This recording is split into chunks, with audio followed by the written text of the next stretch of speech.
Vizinhos zombaram da casa dela em uma árvore caída, até a nevasca provar que ela estava certa. No vale, as vozes sempre seguiam a trilha do vento. Riam baixinho nas tabernas, cochichavam à porta da igreja, faziam graça no mercado. Sociedades de lenhadores e colonos tinham muitos códigos. Um deles era o que se espera de alguém que chega de além-mar. Uma casa reta, paredes alinhadas, janelas pequenas, uma chaminé que cuspisse fumaça no céu. Quando Oksana Petrancone escolheu outra coisa, um tronco oco, derrubado há décadas e meio coberto por musgo, o povo achou que via loucura onde ela via abrigo. A árvore jazia numa sombra do bosque, maior que 2 mãos de homem, rachada e curvada como um gigante que se deitara para descansar. A abertura voltada para a clareira mais funda parecia um convite. De dentro vinha às vezes a linha de fumaça de um fogo contido. Nas manhãs de geada, só se via um olho escuro no tronco, e se alguém se aproximasse sem cuidado, ouvia-se o estalo suave da lenha assentando à noite. Era ali que Oksana viveu, sozinha, com o que carregara do outro lado do oceano. Alguns utensílios, as roupas do marido, as histórias da avó e um conjunto de práticas que, para os novos colonos do vale, cheiravam a superstição. Em 1888, quando pisou no solo deste vale pela primeira vez, Oksana tinha as mãos ainda marcadas pelo mar. Trouxera consigo o nome do marido, Makola, guardado como um relicário, e um mapa de costume e memória que sua avó lhe havia traçado com gestos e palavras, como ler o norte no musgo, como escolher árvore que não apodrece por dentro, como olhar para as raízes e saber se ali havia abrigo. A avó falara pouco, mas suas máximas eram breves e precisas. A terra sabe onde proteger. A árvore não mente. Eram ditos que vinham de gerações naquelas montanhas na Europa Oriental, repetidos em noites longas, perto do fogo, quando a comida era pouca e as conversas muitas. Oksana não era isolacionista por orgulho. Viera para o vale à procura de trabalho, para juntar lenha, para costurar roupas. Veio porque o medo e a memória não a deixavam voltar ao lugar onde perdera tudo. O que encontrou foi uma clareira onde a madeira jazia dividida no chão, um tronco com idade e resistência. Naquele tronco viu um princípio simples: massa, forma e refúgio. Ferramentas caras não eram necessárias, conhecimento e trabalho sim. Entrar no tronco foi como entrar num útero de madeira. O ar lá dentro cheirava a resina e a chuva de anos antigos. Oksana mediu espaços com a palma da mão, sentiu o piso natural e imaginou como erguer um chão que a isolasse da umidade. A primeira noite foi fria. Ela acendeu um pequeno fogo, protegendo a chama com pedras que encontrou no rio próximo. Fumaça saía por rachaduras, e ela aprendeu que usar fogo demais era tão perigoso quanto não ter fogo. Aprendeu a manter brasas, calor suficiente para espantar a umidade, pouco ou bastante para não consumir o próprio tronco. Na primavera, começou o trabalho que transformaria a ideia em casa. O plano era simples e enraizado: elevar o piso com pranchos que recolheu de uma cerca caída, rechear a base com lascas e musgo seco para criar um colchão de isolamento, vedar fendas com uma mistura de piche e carvão, técnica que ela aprendera com a avó, que chamava aquilo de selar a barriga da árvore.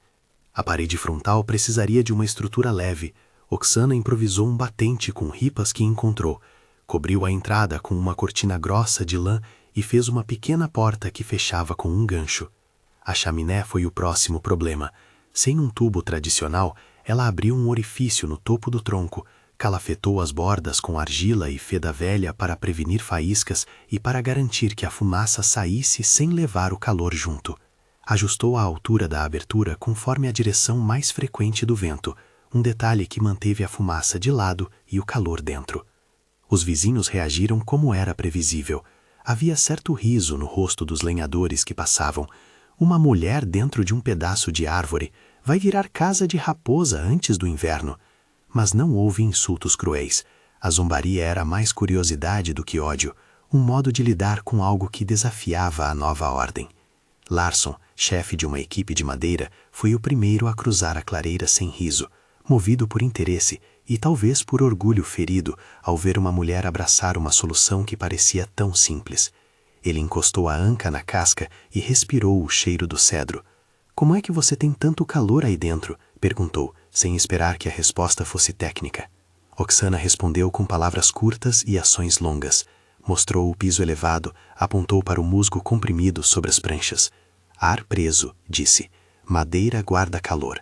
E aqui tocou a raiz inchada que formava uma pequena câmara. Frio fica lá. A raiz, por sua forma, fazia a despensa perfeita. Era fresca, protegida do sol e da oscilação diária de temperatura. Conservava raízes, queijos, pequenos frascos de conserva. Larson caminhou ao redor do tronco, sentiu a curvatura que fazia a neve escorregar por suas laterais, em vez de acumular no topo. Notou a resistência natural das fibras que haviam suportado décadas sob chuva. Ele anotou mentalmente. Não era só fé, havia lógica.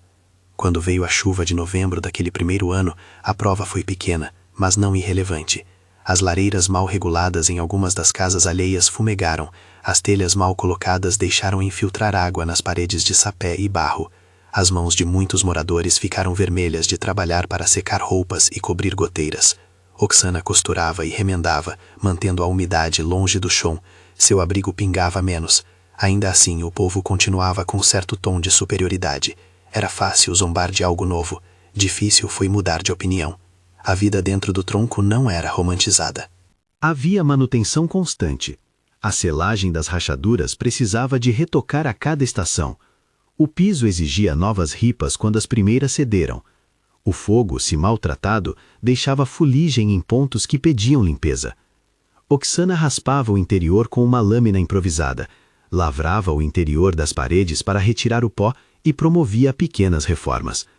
À noite, sentava-se na frente do fogo, pequeno, contido, costurava a roupa, enfiava uma agulha com dedos calejados e admirava a dança silenciosa das chamas. Guardava algumas histórias da avó para si e outras para quem se aproximava com respeito. Ressaltava sempre trabalho, paciência e observação. O inverno seguinte trouxe temperaturas mais acentuadas e, com elas, um novo tipo de teste. O vale conhecia geadas. O problema era a combinação de neve e gelo que pegara muitos telhados de surpresa. Casas com cumes planos acumulavam neve e, em pontos, o peso puxava vigas e rachava coberturas. Tinham casos de incêndios provocados por tentativas desesperadas de secar roupas internas. Oksana não esqueceu de nada disso. Havia colocado uma rampa de madeira para facilitar a entrada quando a neve subisse. Havia ajustado o beiral improvisado para que a água derretida não entrasse na base. Pequenos cuidados que, a olhos alheios, não valiam o preço do riso. Mas as pequenas coisas somam. Em noites de vento, os homens do vale vinham à beira da clareira e paravam para olhar. Morrison dizia, ela está bem por agora, mas espere até a grande nevasca. Erics, outra vez, uma só tormenta e veremos a verdade. A verdade, pensavam eles, viria como uma sentença meteorológica.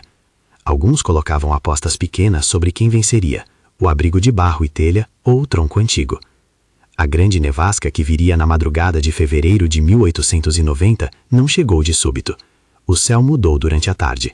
Um barulho sutil de nuvens que se aproximavam, um frio que se aninhou nos ossos dos que estavam ao ar livre, pássaros que voavam baixo. As velhas esposas diziam que as nuvens gritavam antes da neve. Os rapazes, impacientes, continuavam seus afazeres. Larson fechou as portas do celeiro. Outros trancaram gado e recolheram lenha. Oksana fez o que sempre fazia. Verificou o estoque de lenha, reforçou a porta com barro e musgo, cobriu as frestas com tecido. Abriu a despensa na raiz e contou os potes de conservas, o sal, algumas batatas que conservava sem pressa. Tudo pronto para encarar dias em que sair significaria lutar contra vento e gelo. Quando a neve começou, foi primeiro um tapete fino. Depois, minutos. Depois, horas de um silêncio que parecia querer apagar o mundo. À medida que o branco se acumulou, os telhados do vale ganharam um peso que as vedações e vigas não tinham previsto. Em poucas horas, houve estrondos, cumes que cediam, telhas que escorregavam, estalidos de madeira trabalhando sobre a carga. As pessoas correram para ajudar umas às outras. Gritos se misturavam com o som da neve batendo nas janelas. No meio disso, muitos que tinham rido vinham de fato consultar o que Oksana fazia, não para zombar, mas para pedir socorro. Dentro do tronco era diferente. O formato arredondado da madeira fez com que a neve simplesmente deslizasse, como água que escorre de uma folha. A massa da madeira, quente da vida e das camadas internas, retardava a transferência do frio. Oksana mantinha o fogo pequeno. Menos fumaça, mais calor retido nas paredes. A duração das brasas foi controlada com habilidade.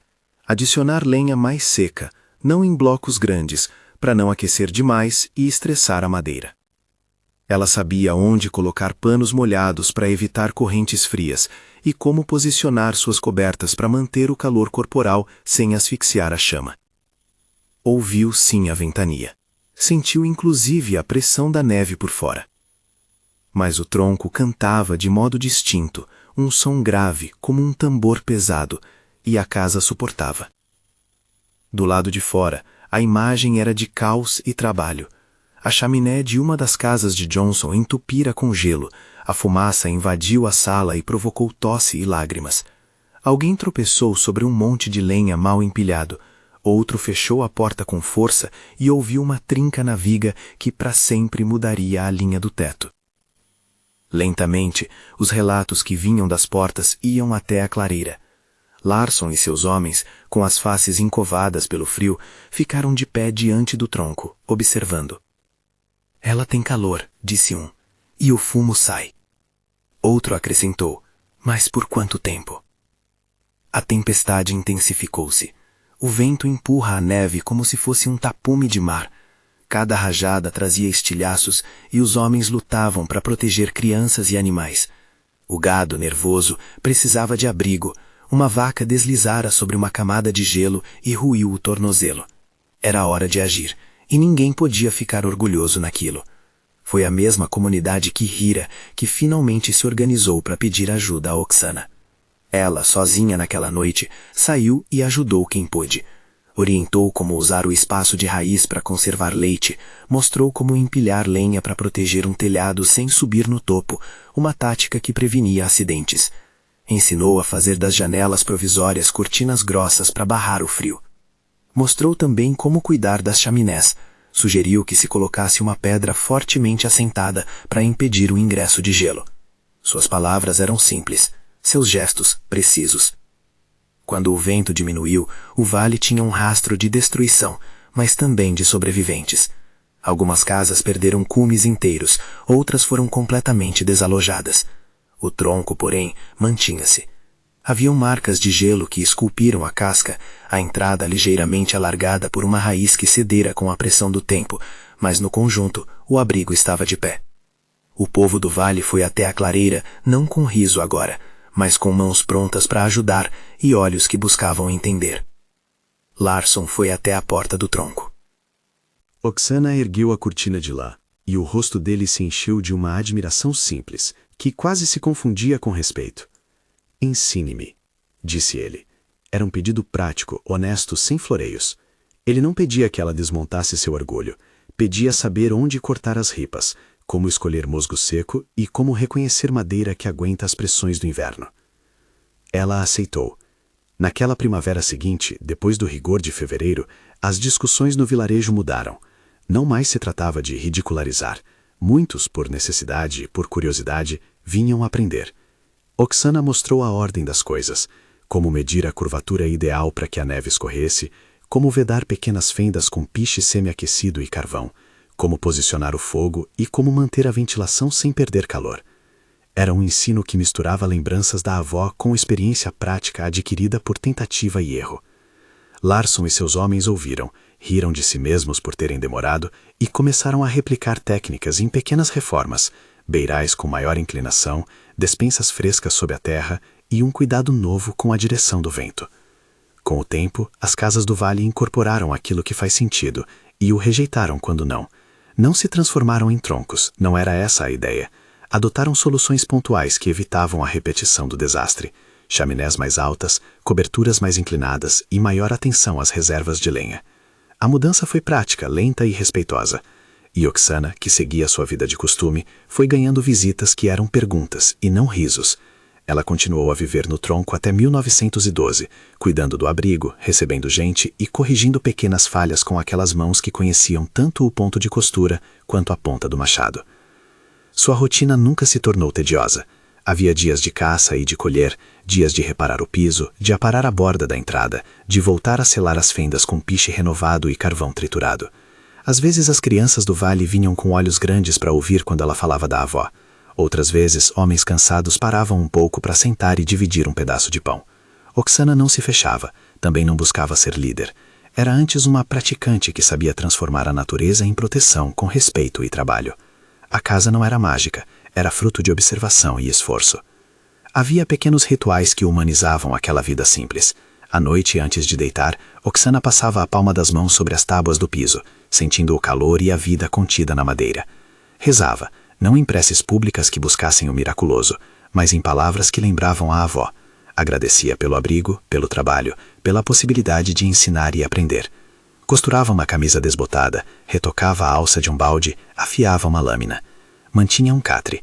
Às vezes um sobrinho que viera de longe dormia ali quando a viagem exigia. Em 1912, quando sua respiração começou a fraquejar e as mãos perderam parte da firmeza que lhe permitia manejar a madeira, foi o mesmo neto distante, agora homem crescido, que veio, carregando lembranças como quem leva um oleiro a um forno antigo. A morte de Oksana foi serena, como sua vida. O tronco continuou de pé por muitos anos. As pessoas preservaram o lugar como se fosse um monumento prático. Algumas estações, o tronco exigiu maiores reparos, e mãos da comunidade trabalharam para reforçar o batente, repor pranchas e soprar piche quente sobre fissuras maiores. As crianças que ouviram suas histórias tornaram-se adultos que ocorriam para ensinar os próprios filhos a vedar uma fresta com musgo seco ou a escolher um tronco que faria uma boa casa. Larsson, que envelhecera com respeito à mulher do tronco, passou adiante as técnicas que ela lhe ensinara. Anos depois, quando o sobrinho, o herdeiro, visitou a clareira pela primeira vez sem a presença quente de Oksana, ele sentiu a presença dela nos detalhes. A marca no batente onde ela apoiara a mão, a tacada esquecida de piche numa ranhura, o cheiro ainda persistente de cedro. Ele abriu a entrada e entrou devagar. A casa guardava memórias que não se apagam com facilidade. Era alívio e também lição. A natureza havia sido domesticada, por assim dizer, sem feri-la. A casa vivera porque alguém escutara a árvore e devolvera cuidado a ela. Com o passar dos anos, mesmo o tronco que resistira por décadas começou a ceder. Madeira, como tudo que é vivo, tem fim. Porém, a clareira continuou a ser um lugar de encontro e de lembrança. As crianças que agora corriam por ali aprendiam cedo a observar a curvatura das árvores, a juntar musgo seco, a não subestimar o calor de um pedaço de madeira bem tratado. O ensinamento de Oksana tornou-se uma referência prática, e o gesto da comunidade de um dia rir e depois aprender ficou como uma advertência contra o desprezo fácil.